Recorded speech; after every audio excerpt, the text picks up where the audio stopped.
Mike Pортной here. I am an obsessive-compulsive freak. One of my many obsessions is collecting.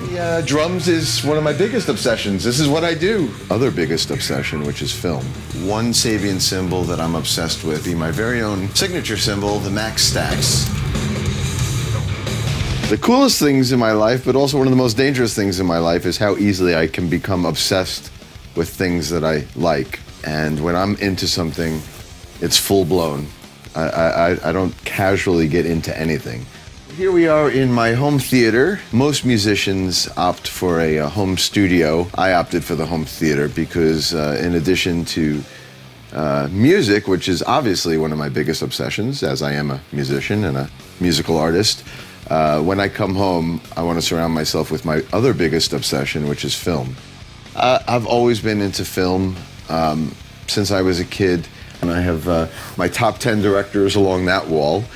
On the other wall, I have like my other top 20 directors. And then beyond that, I have another wall of DVDs, which is just A through Z of everything else. And my taste is pretty eclectic, but I tend to not like typical Hollywood action stuff. You know, my taste is more into independent stuff, foreign films, just quirky kind of styles. Like I said, once I'm into something, I become obsessed with it. And if I discover a new director, I see one of his films, then I immediately have to go out and collect every DVD that he's made. And I mean, if you were to look at the walls here in my theater, some of my favorites of all time are up on the walls. Clockwork Orange, one of my all-time favorites. In fact, I have Malcolm McDowell tattooed on me because Stэнli Kubrik is my all-time hero.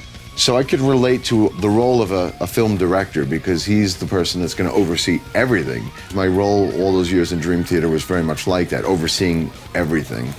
You know, I can watch a Stэнli Kubrik film or a David Lynch film or a P.T. Anderson film and just study the craft of it. To look at the way the cinematography and the editing and all of those elements, I can relate to them as a musician and as an artist, and I apply it to what I do with music. One of my many obsessions is collecting. I guess I'm a candidate almost for that TV show Hoarders, except I keep everything very meticulously organized. So I am definitely the type that collects everything and can't throw stuff away. But luckily, I keep it very neat. And as you see behind me, amongst other things, is my CD collection. I mean, that might be 10,000 CDs, I don't know, but I've lost track. Every single CD in that collection is meticulously organized, alphabetically and chronologically. One of my favorite games that I play with my kids is that I'll go to the other side of the room and then just have them point to one CD, and I could tell you exactly what it is. If somebody was to come in here and move a couple of them around, I would definitely know. Nowadays, I still collect CDs, but I obviously do a lot of downloading as well, so I have so much of my music in digital form. In fact, I carry with me 4 different iPods on tour. The 160 gig iPod isn't enough for me, so I have several of them, and I have one for live albums and bootlegs and demos, and then one for all my favorite artists.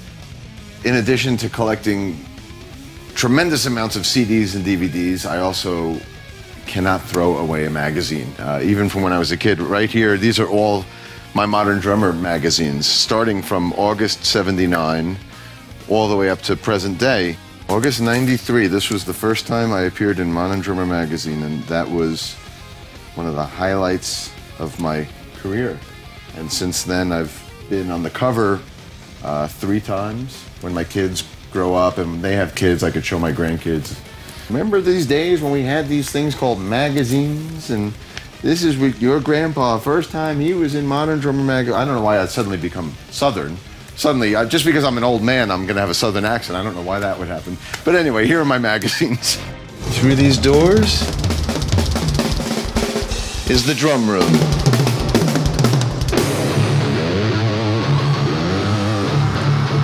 Obviously, drums is one of my biggest obsessions. This is what I do.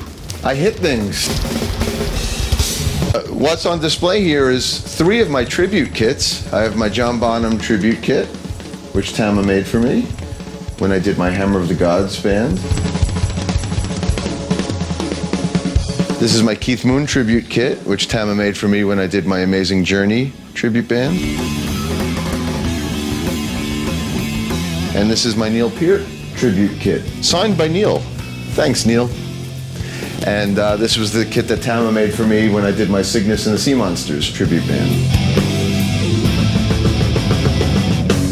And all three of these kits are exact replicas to Neil and Bonzo and Keith Moon.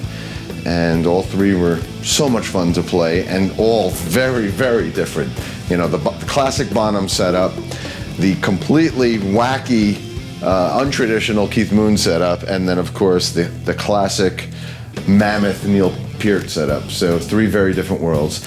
And then in addition to three of my heroes, I of course have to have one of my own kits back here. So back here is, this was the kit I used on Dream Theater's 6 Degrees and Train of Thought tour. It's the original Siamese monster, as well as heads from the different bands I've played in through the years. Liquid Tension Experiment, Transatlantic, Avenged Sevenfold. So really this is a real drum heaven or drum hell. Actually, this is like drum purgatory. This is where drums come when they're waiting to find out if they've been good kits or bad kits.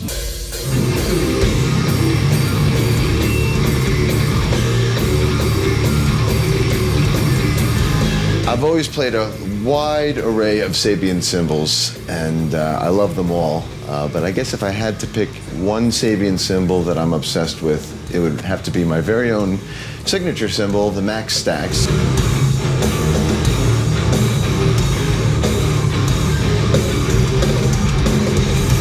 This is the low Max Stax, the 12 and 14, and it comes in three. It comes in a low, medium, and a high.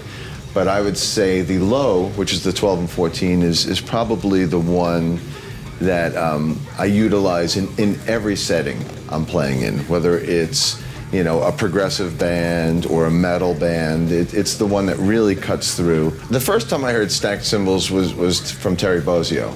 And at the time that I developed my Max line with Sabian, named after my son Max, by the way, at that time, Terry didn't have the radius cymbals that Sabian now offers. So I wanted to develop a set of stacks of my own.